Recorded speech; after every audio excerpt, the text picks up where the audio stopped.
Hey guys, I just got back from Arlington, Texas for the regional, where I finished 5th out of 1,024 players.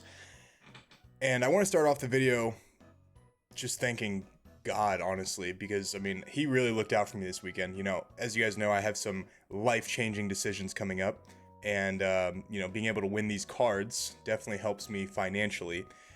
And not just that, but flying safely there, and just being safe the whole way through, make like everything was just going as planned, everything was going smoothly. I'm truthfully just blessed that this was able to happen to me. And then the second thing I want to talk about is y'all's support. I was telling this to a buddy of mine last week, but I didn't really have a whole lot of friends growing up because I was just very like awkward and weird and shy, and it was just like, I was just very I was a very loner, kid. And to have you guys not only to participate in like my Moonlight TCG Discord tournaments, but all of you guys that have come up to me during these events and talked to me and like really shown your support and like rooted for me, that means like everything to me. Like it really, really means everything to me. And I just couldn't be more like thankful and blessed for the position I'm in right now. It's just great, dude. It really is great. So thank you guys so much just for everything. This video right here, oh, I'm sorry, let me show you guys what I won. I won the Luffy, the top 8 Luffy, and then I didn't open the cereal Shanks, but I have it right here. And I'm gonna show you guys my deck profile.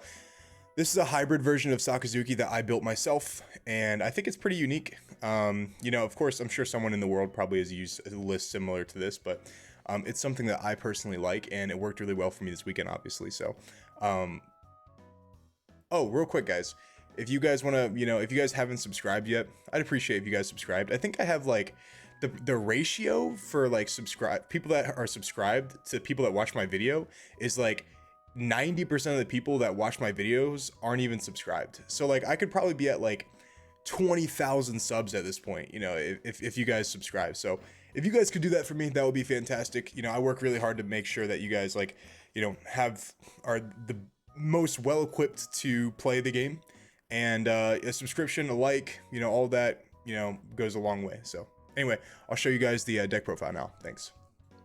As always, if you guys want to get this playmat, you can get so at my website, moonlighttcg.com. Links gonna be in the description below. So we'll start out with the starters. Now, it's gonna look a little goofy. We're playing 4 brand new. We're only playing 2 Tashigi. I know everyone tells me that you should play 4 Tashigi because Tashigi's the best card in the deck. It really isn't, guys. It really is not. There's like half the games I just pitched this card away, and then half the games, like when it was like late and I didn't have Gecko, I would just pitch it to try to find Gecko. This card just is not that good, and the only reason that it is even in this deck is to play it off of Gecko, to search for like a 2k counter pretty much. But it really honestly is not that great in my opinion. But yeah, playing 6 total starters, and then we are playing, sorry, my chair's a little squeaky, but we were playing 3 Kuzan. But 3 Kuzan was absolutely insane into not only the mirror match, but also like Gecko Moria. There's multiple times against Gecko Moria where like if I went second, I would just like play this on curve, and then if I can clear the board quick enough, then I'm going to play the what is it called? If I can clear the board quick enough, I can play Kuzan off of the Gecko Moria as well. It's just a massive play. Into yellow too, it's pretty much just like the kill. It's like a kill card. It's so strong. Now I'm playing 3 Lucci. The reason we're playing 3 Lucci is because we're not solely reliant on the stage, like bottom decking everything.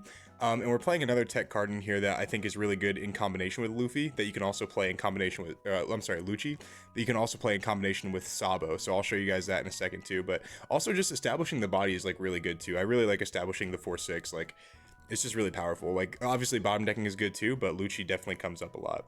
And then we're playing 3 of the lightsabers, and then we're playing 3 of the hound blazes, and then we're playing 3 of the stages. So 3-3-3.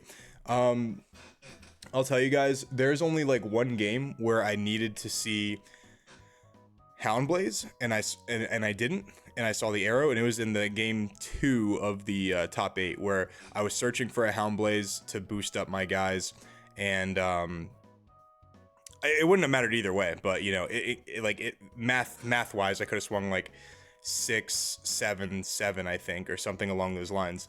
And so like that's the only time I wish I had an extra Hound Blaze, but personally, like I think it ran fantastic, and I usually found them when I needed to see them.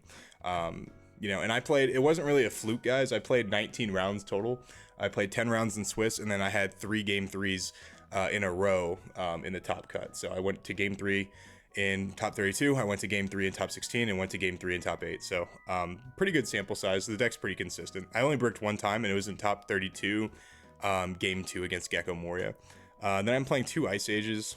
This is the tech card pretty much, guys, is because a lot of people, what they do is they'll play the stage and then they'll rely on Helmeppo and Hina to basically like carry them with the cost reduction. But this card with Lucci on top of stage with your leader effect can obviously minus a 4 cost to 2 with just stage and leader, and then it can minus a 6 cost obviously to 1, and then you can play Lucci, and then you can, you know, play Sabo over him and kill them both. Also, if you have a Kuzan on board, you can kill a 4 cost and a 9 cost or a 10 cost or something like that.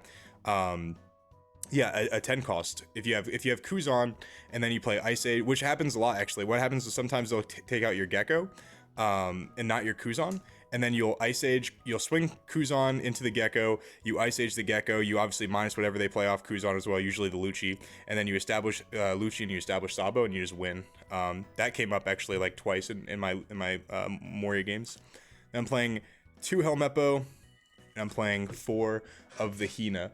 Now the Hina, I was playing 3, and then like I was playing 3 Hina, 3 Ice Age, and then I was like, no, because like this deck still does like, it is heavily influenced by the Tendon combo with Gecko Moria, Rebecca, Helmeppo, bring back Hina, obviously do the whole, you know, lightsaber combo. So I still needed to see the Hina, and when I just had it at 3 and 2, I didn't really like it as much. So personally, I really liked having it at 4, and it never really bricked for me because a lot of times you can just hard play it too, in like, you know, Hound Blaze or, you know, Arrow or something like that, or Sword. And then I'm playing 4 Rebecca, and I'm playing 3 Sabo, and I'm playing 1 Borsellino for my blockers. So a total of 8 blockers in total. I'll tell you guys, this Sabo is MVP. This Borsellino came up in game 1 of the top 8, and it was great, but that was actually the only game it actually came up. It wasn't really that good otherwise. But this Sabo, guys, I won all my cat matchups. I literally beat every cat I played. I played 3 cats in the Swiss, and then I played a cat in top 16, and I beat all of the cats I played with this card. Like, I was literally infinitely looping it. In fact, in top 16, I bottom decked all my Luccis and like all my removal shit. So like for the rest of the game, I had 3 Rebeccas in hand. I would just Rebecca, bring back like Hina, and then I would like Sabo. Or if obviously I didn't have a Sabo in hand, I would Rebecca and then just Sabo. And then like hopefully, you know, I'm sorry, a Hina in hand. So like I was just literally like infinitely looping this card. It was absolutely unreal. Like, it was so good. You literally play around Reject, you play around Amaru, you play around everything into yellow, and if you drop this, it's literally like a fuck you, bro. Like, they literally cannot do anything. I remember one time I literally played like double Sabo in one turn. Like, I played Sabo, and I was looking for a play to like try to like find like some bottom deck or like some type of like removal card, because I had the Kuzan on board already on top of stage, and I couldn't find it, so I was like, all right, I'll just play Sabo and play the waiting game, because all he had was 1 Big Mom. So he killed 1 Sabo, and then the next turn I brought it back with a Rebecca, and then I just Saboed again. Like, I'm telling you, like this combo is absolutely disgustingly unreal against yellow, and obviously against Gecko it really came in handy too. Also, Sabo is really good into the stage version because they have to hard play like Hina or Suru or something from hand to actually get rid of it. So then we're playing 1 Gion for the 2Ks, playing 4 Suru, and we're playing 4 Virgo, and obviously we're playing 4 Gecko too, so that's the last of the deck. But yeah, I can't stay away from 9 2Ks, guys. I really can't. The Gion actually came in handy. Round 1 I played against Anami. He had 8 cards left in his deck whenever I beat him, and then I bottom decked like 10 or 11 cards with the Gion, and I literally would have lost round 1 if I didn't have this card in my deck. But yeah, guys, that's obviously the deck profile. Now, if you guys stuck around to this late in the video, I want to talk to you about, I'm going to be putting some of my matches, I'm going to be reacting to my matches from top 8. I'm going to be putting 1 on Patreon, and I think I'm going to put the win on Patreon, and then the losses on YouTube, just so I can kind of talk about my decision making as best I can. So if you guys want to support the Patreon, that would be fantastic. Thank you guys so much for supporting me in this just in this journey that I've had with One Piece. Like this is just amazing, guys. So thanks so much, and I'll see you guys on my next video. Peace.